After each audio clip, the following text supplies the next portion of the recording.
Alors cette fête de la science, en fait, c'est pour le moment la partie un peu émergée d'un iceberg qu'on travaille pour le moment sans trop le dévoiler.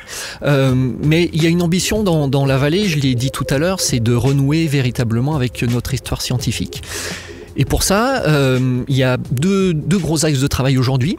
Un axe de travail plus porté sur les politiques publiques, c'est de pouvoir adosser nos réflexions, nos grands choix stratégiques sur l'avis d'un conseil scientifique.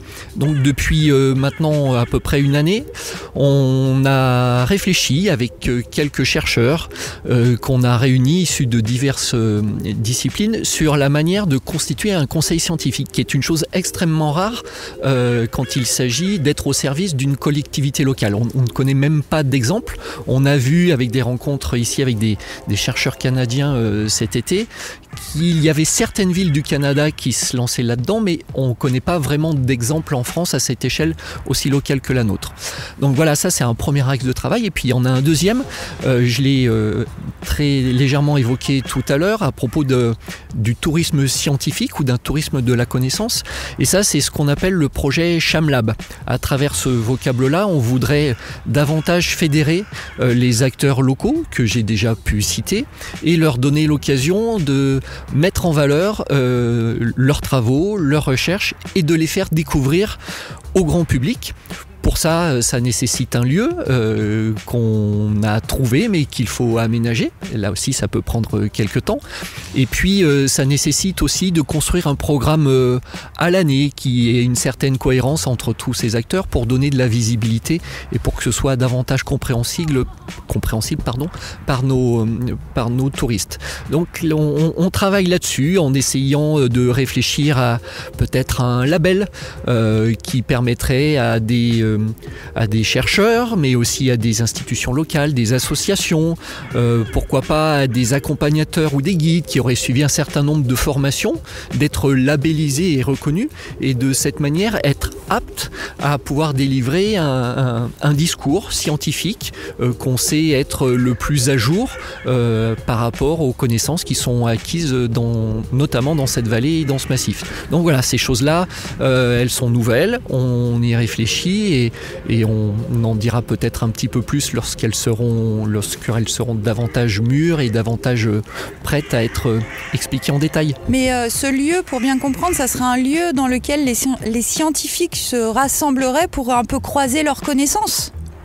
Alors, il y a deux aspects, en effet. Ce qu'on souhaite, c'est que ce soit un lieu de rencontre entre les chercheurs et le grand public, mais aussi un lieu de rencontre entre chercheurs eux-mêmes. On sait notamment que les chercheurs certains viennent faire des thèses de doctorat ici.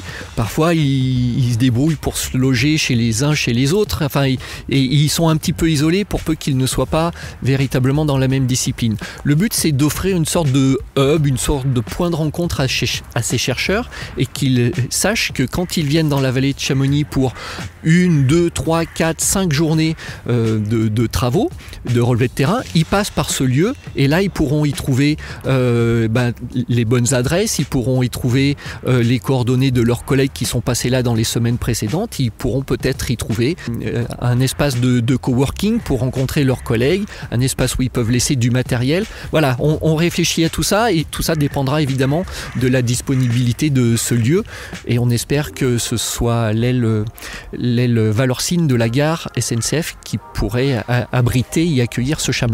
Ouais, on a un scoop là alors. C'est pas tout à fait un scoop encore parce qu'on c'est connu, mais il faut qu'on s'entende avec la SNCF puisque c'est un bâtiment aujourd'hui qui appartient encore à la SNCF. Donc ce lieu qui serait dans l'aile droite de la gare de Chamonix, l'aile Valorcine, ça serait un lieu donc qui accueillerait aussi du public ? Oui, ce qu'on souhaite, c'est que ce soit le point de départ d'un parcours culturel plus large. On ne veut pas en faire un lieu d'exposition en tant que tel, mais un point de découverte, un point d'origine, pour ensuite aller vers des lieux qui vont détailler plus largement ce qui pourrait être présenté là. On sait aussi que le musée du Mont Blanc va être remis sur pied, totalement revu, avec une scénographie beaucoup plus ambitieuse, elle aussi mise au goût du jour.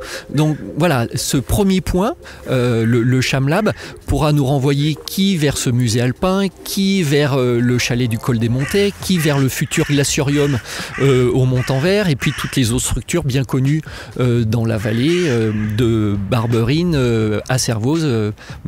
On pense à la maison du lieutenant, on pense au musée des Ouches, etc., etc.